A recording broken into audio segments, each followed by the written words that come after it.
that I have been hurt. And then if they don't want to be my friends because of that, that's okay. Because some people don't. She asked us to call her Lindsay and not to show her face.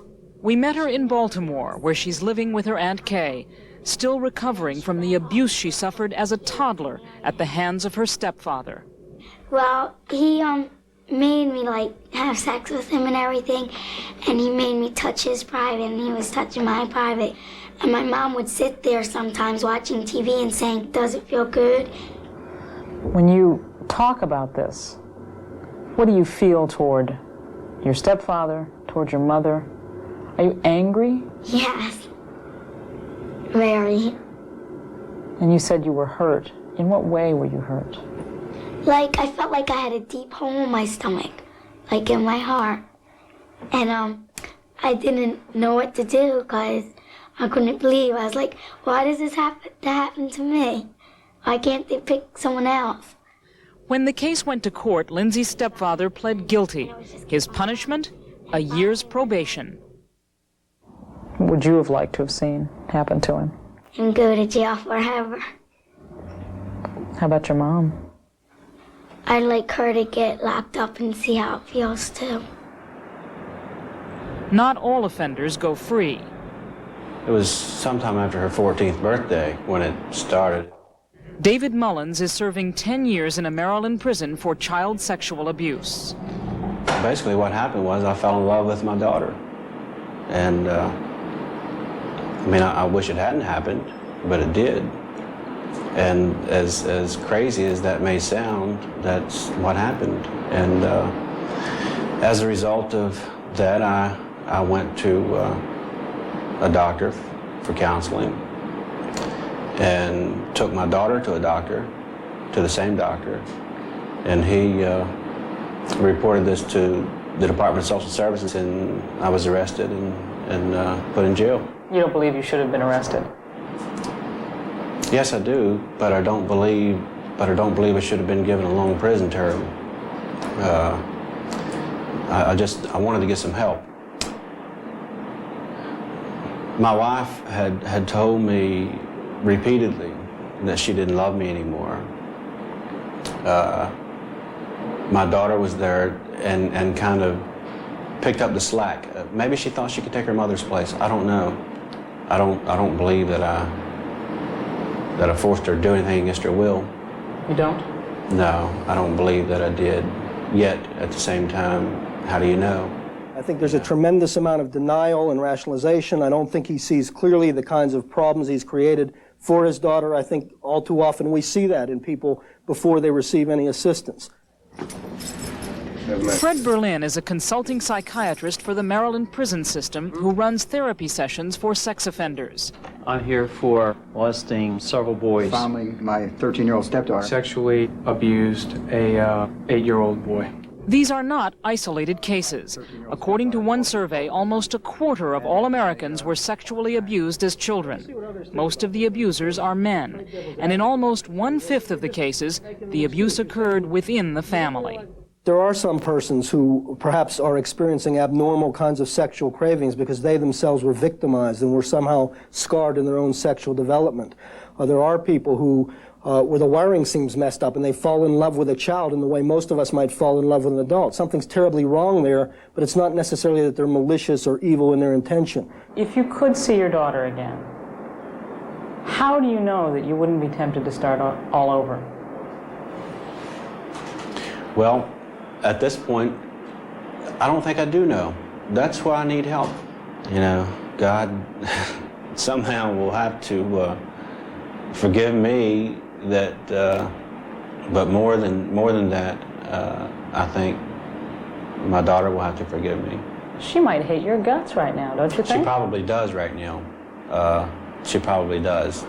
She may very well hate me, and maybe that's good that she does.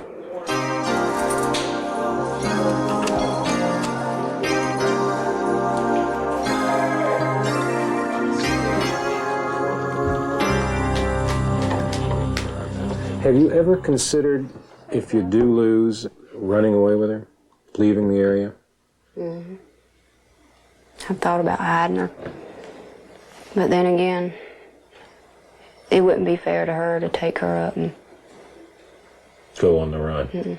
In DeKalb County, Georgia, one mother, Donna, has decided not to go underground. if our judicial system is right, they'll be able to figure out who's telling the truth and who's not.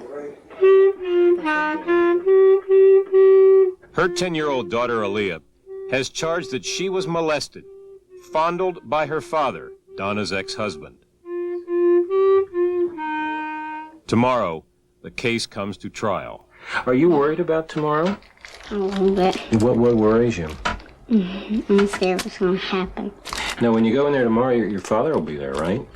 And that's not going to make you worry or feel a little uncomfortable? It made me feel a little uncomfortable. They said he couldn't talk to me. Like many children in this situation, Aaliyah says she still loves her father. What do you think should happen to your father now? I don't know. But if he's found guilty, do you know what might happen to him? He might get put in a special home or something. He might go in jail. Or he might go to jail. Do you want him to go to jail? Not really. If you could speak to him and look him right in the eye and tell him anything you want, what would you tell him? I'd tell him that what he did was not right and it just wasn't right. Is this a difficult case for you? Is this an easy one? This case is the hardest case to win because you've got the element of mom and dad split up. There's no physical corroborating evidence because it's only a finding case, and it's the word of the child against the word of the perpetrator. The odds of winning this case are no better than 50-50, says prosecutor J. Tom Morgan, who ought to know. You can swing, Daddy. No, I'm going to swing you. I'll push you. He has prosecuted several hundred child abuse cases in a special office established by the county district attorney. Here we go. When you're dealing with child molestation, we're talking about every socioeconomic class of people that we have. I've prosecuted the richest doctors to the poorest man in the ghetto. No divorced man on the jury if we can help it with children. Defense attorney will try to argue that children are very gullible, children are very easy to manipulate, therefore they can be coached to say things that actually didn't happen to them. Well, Leah, are you ready? Okay, let's go. My own experience has been that very rarely do children lie about child abuse. Aaliyah, let me show you how it's going to work. On the day before the trial, prosecutor Morgan brings Aaliyah to the courtroom and prepares her for what's ahead. Okay, your dad is going to be right here.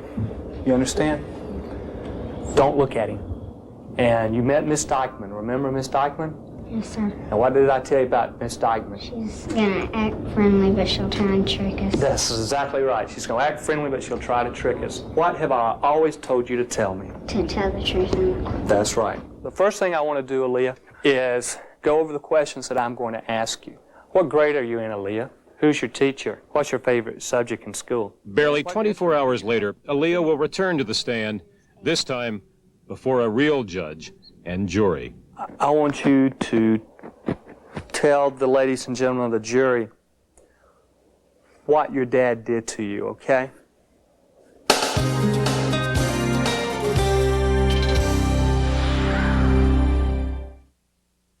Charge, child molestation, that over 4 years Guest fondled his own daughter Aaliyah.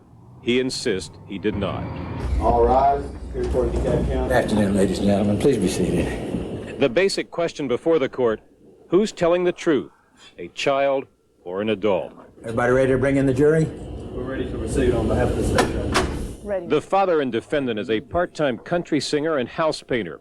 In the next few minutes, his daughter will face and accuse him in court.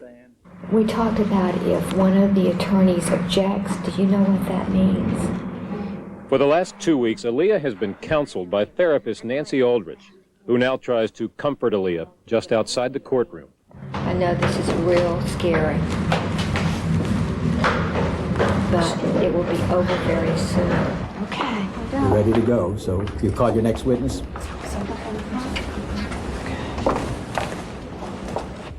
The prosecution says this is the toughest kind of case to win, convincing 12 members of a jury that a 10-year-old is telling the truth. Aaliyah, do you know the difference between telling the truth and telling a lie? Yes, sir. Have you ever told a lie? Yes, sir. You have told a lie? And what happens when you tell a lie? You get punished. Okay. Aaliyah, did anything ever happen when you visited with Daddy that you didn't like or didn't make you feel good? Yes, sir. Can you tell us what happened? When he was rubbing me between my legs. Rubbing you between your legs. Was this on the inside or outside of your clothing? Sometimes it was on the outside, sometimes it was on the inside. Sometimes it was on the inside. Do you remember when it first started? When I was about 5. Okay. Aaliyah, could you come down here for a minute, please, sweetheart?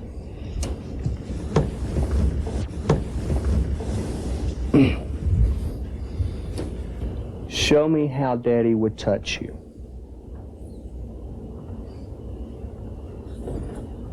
Like that? Okay. On the inside or outside your clothes? Okay. That little doll he has on panties. Can you pull down the panties and show us where he would touch you?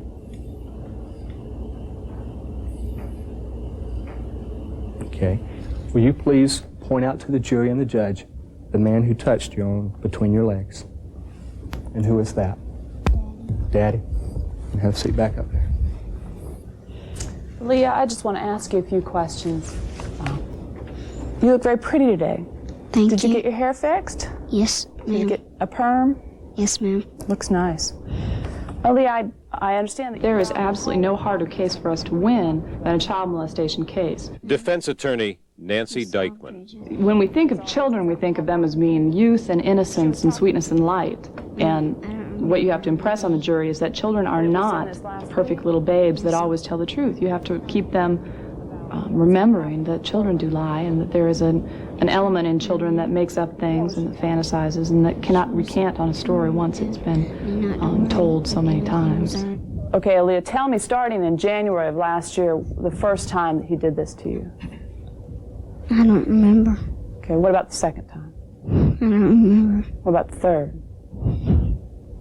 It's been a long time. Tell me about the very first time he did this to you, Aaliyah. I can't remember. It was too long ago.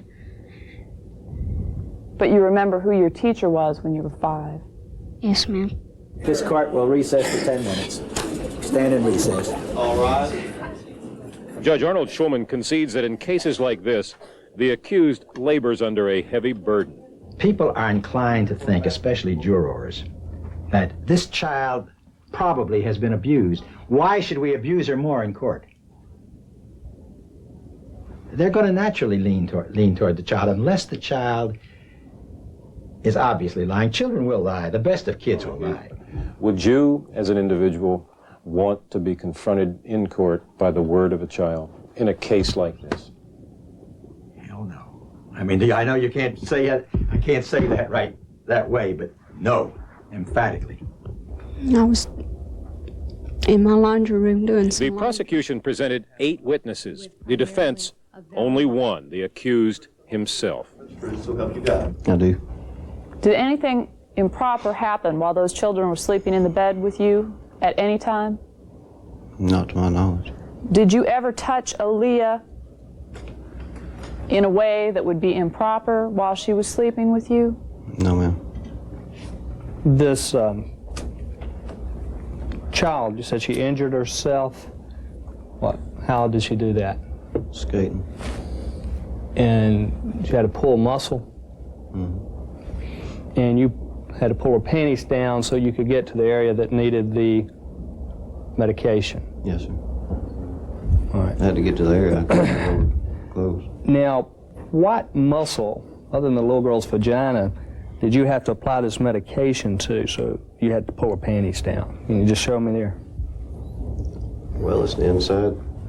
It was inside the thigh about as far as you can get there. Of course, that don't look quite like it. You just couldn't get to it from the outside of her panties then?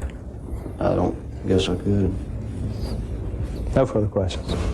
Anything else, Mr. Dunn? No, thank you, Your Honor. She's testified, he's testified, we're through. What do you have to do now as you see it? Try and give the jury a way that they can find Mr. Guest not guilty without actually saying this child is lying. You do not have to call Aaliyah a liar. Reasonable doubt is much more complicated than that. What your verdict of not guilty would mean is the state simply didn't prove their case. And she says, ladies and gentlemen, he's been doing this as long as she can remember, but did she give us a date? No. The more Aaliyah tells the story, the bigger it gets. Jerry Guest stands before you with the great risk of having his life ruined on the word of a 9-year-old child. And that's the only word in this case. Thank you. You may now retire and consider your verdict. Now the jury, 10 men, 2 women, must choose between father and daughter.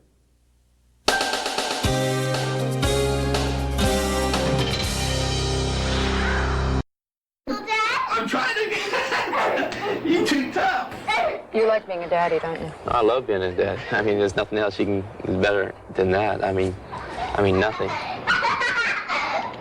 There was a time when Cecil Smith thought he would never play with his daughter Amanda again.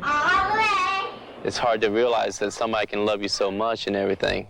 And that's what gets me, how they can figure I can ever done anything to my child when I love her so much. After 5 years of marriage, Cecil Smith filed for divorce from his wife Janet. These are some pictures of Janet right here. When Janet attempted suicide, a court gave Cecil temporary custody of Amanda. That is, until Janet accused him of sexually abusing the child. I mean, you've been raising your kid 3.5 years, and you're not a child molester, but then all of a sudden during divorce, you're a child molester? The allegation, says Cecil, was a tactic used by Janet to gain custody of Amanda. She revealed herself in a conversation she did to the police that her lawyer recommended it. And she actually said that. That's clear. That's clear. It's on the police records right here. Right here. She says, while discussing with my lawyer how to get sole custody. My lawyer and I had been discussing the custody case, and I had mentioned something about sole custody, and he said that the only way for me to get sole custody was to prove sexual abuse, which I thought was an impossibility because I didn't think that it was happening. Janet declined to be interviewed by 48 Hours. So I got her home and I asked her, does Daddy touch you there? A few days after this taped Sheriff's Department interview with Janet Smith, a detective and a Florida State social worker went to Cecil's house. They dropped the paper off saying, hey, we took your kid away that morning. That was it. That was the beginning of the end for you? That was it. That was the first time I knew anything was going on. And then 3 weeks later, I'm finding out they're coming to my house to arrest me. And then I'm carted off to jail.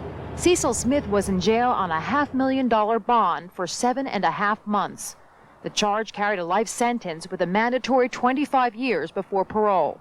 The reason I took the case is after meeting with Mr. Smith, I was very much persuaded that an innocent man was being, in effect, railroaded by his wife and the system. Richard Kibbe defended Cecil Smith against the criminal charge of child sexual abuse. The charge was brought on the whim of a few state officials. What do you think? I think that there is a knee-jerk reaction here in Florida, as perhaps other states, that if a charge of child abuse is brought, then it must be true. And if it must be true, then you must bring the charge and worry about proving it later. When you're in jail, you are guilty of it no matter what.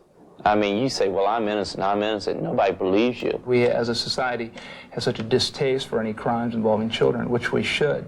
But we've also allowed ourselves to be lulled into being manipulated by some spouses who will do anything in order to get an advantage in a divorce custody fight. Okay, now I'm told by the bailiff that we have a verdict. The clerk will please publish the verdict. We, the jury, find and affirm the defendant is not guilty. But it's not over yet. Even though Cecil Smith was found not guilty in criminal court, Amanda is still in the custody of her mother. Cecil is only allowed to see his daughter once a week for 2 hours, with a court-ordered supervisor watching over them.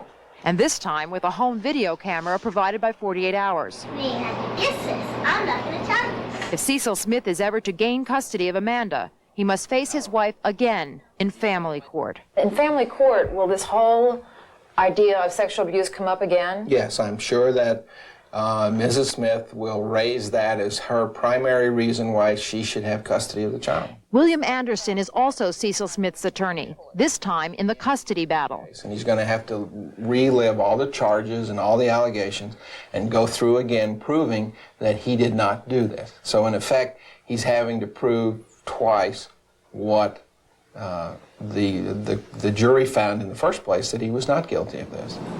She's cute. No, she's adorable. And these are just some of the pictures. We take pictures every week when she comes here because I don't know when's the last time I'm ever going to get to see her. And how are you with Amanda? Now are you afraid to touch her? Sure, I'm afraid. You think ahead of every time you touch your child, how you hold her, how you're playing with her, that it's not, being misconstrued. She's very explicit now with, sexual things. She knows all the private parts, names, and everything. And she is how old? She's only 5 years old. She just turned 5 a couple weeks ago. Not much of a child, huh? Not no more. No, they took away her childhood. And it really upsets me what they've done to my kid. It really does. And they won't stop doing it.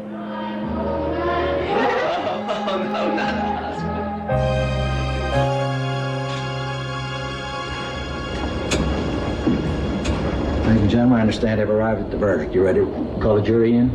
Bring a jury in. In the child molestation case of Jerry Charles Guest, the jury needed only 2 hours and 50 minutes to decide whether it believed 10-year-old Aaliyah or her father.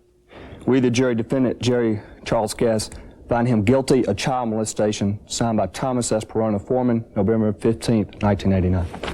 Mr. Guest, come on, stand up, please. Put your hands behind your back. Faced with a sentence of up to 20 years, Jerry Guest was taken into immediate custody. You all right? Yeah. You glad it's over? Yeah. Did he ever really have a chance?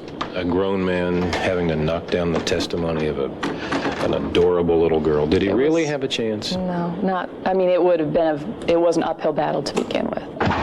Call me. You can call me collect when you get to the jail. It hurts, especially when you believe in your client. He took my little girl. He made her mature a lot faster than she should have. My philosophy has always been, if you make a child go through a jury trial, he's got to serve some time in jail. No child should have to go through what she just went through. You did the right thing by telling. It's not your fault your daddy had to go to jail. But she's going to have some tough times now. Also, down the line, when she matures, she's going to realize what this is all about, and she's going to need more help.